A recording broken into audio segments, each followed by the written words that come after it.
Hello everybody, I'm Holly. I'm Karen. This is Desmond the Bee, and We are Basically Creative. Today we're doing day 4 of our January challenge, which involves clocks. Just clocks. And here you can see me struggling with the art of keeping things straight and symmetrical for quite a long time. Without a ruler. Without a ruler, which I did not have until Karen gave me a ruler. A while later. So yeah, I'm just like, I cannot with the things, so acrylic paint. I wanted to, a clock, learning to draw a clock is fair enough, but making it funky and interesting is another beast altogether, so I was like, I'm gonna draw it psychedelic bright colours. And I went and picked some quite cheapy acrylic paints that I had that were in nice bright bold pop party colours, and I was like, I'm going to slather it in these.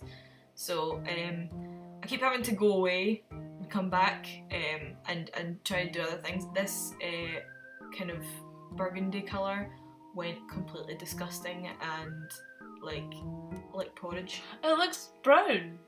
Yeah. Is that supposed to be burgundy?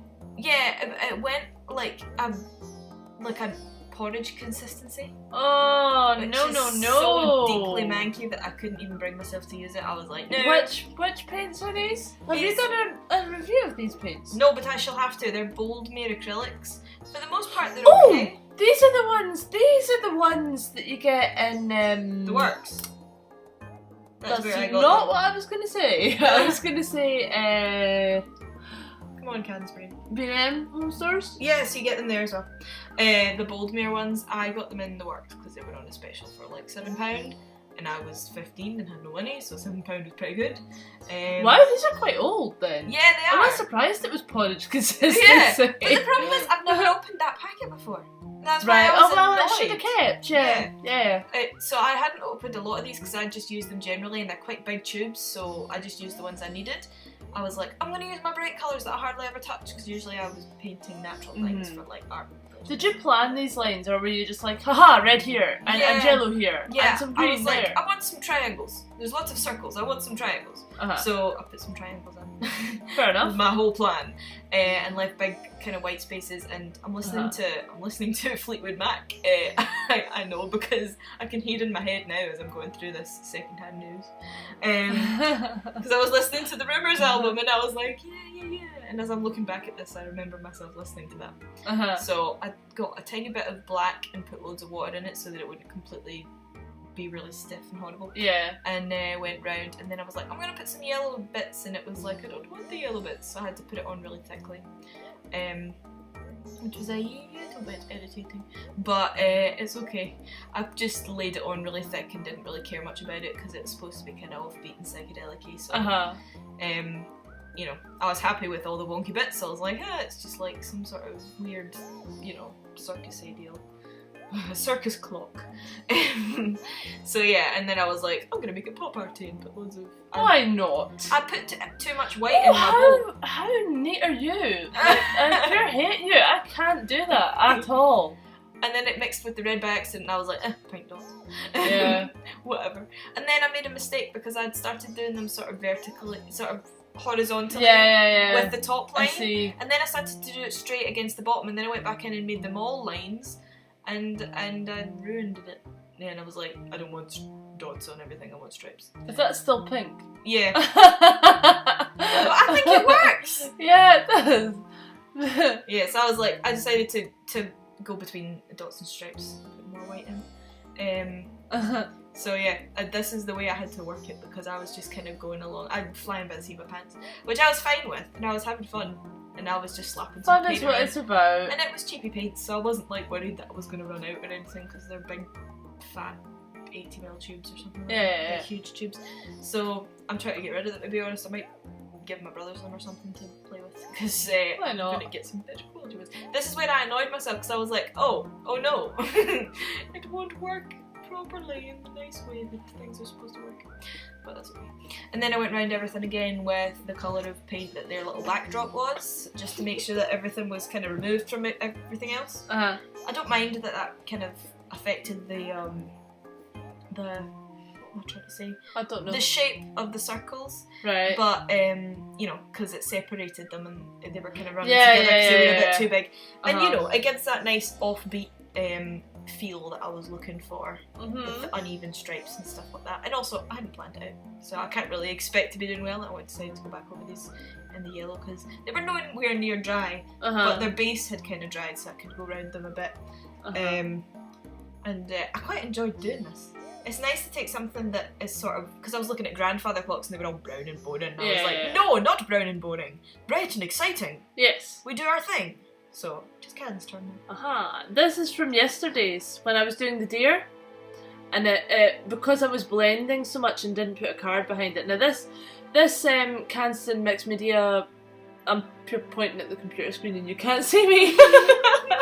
I can see you. This is the Canston Mixed Media sketchbook, and it is brilliant. And generally there is no bleed through, but because I was blending quite heavily and you were without allowing it to dry, because obviously I was trying to blend it, and I didn't put a card behind it, it did bleed through, but it didn't bleed through at the following page. And as you can see, it's only speckled bleed through. So I decided to hide it in a steampunk clock. Yay! Huzzah for steampunk clocks. So yes, cogs and stuff. I didn't succeed in completely hiding it, but I did hide it mostly. Yes.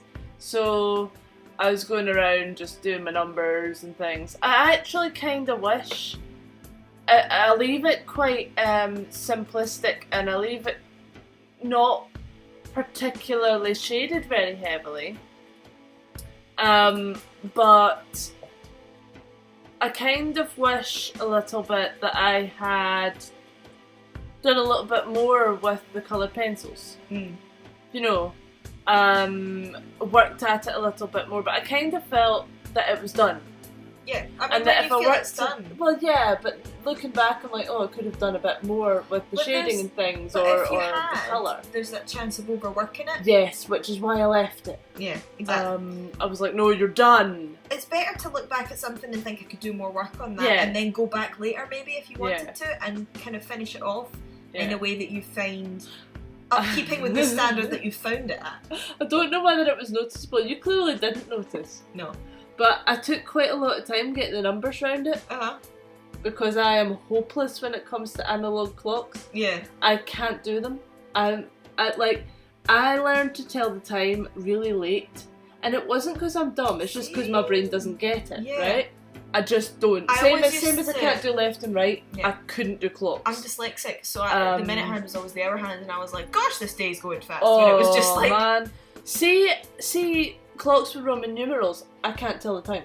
No, not at all. Like that. I can go what? 1, 2, 3, what? You're 32, Karen, what's going on? No, I just can't do that. See, people who can read Roman numerals like right off the bat. Who are you, and who did you sell your soul to for that superpower? Well, see, I can read them like that if I'm writing them in a, like, this is number whatever of whatever. Yeah. But not in a clock. I just can't read them. I struggle to tell the time quickly with an analogue clock. I find digital a lot easier, obviously.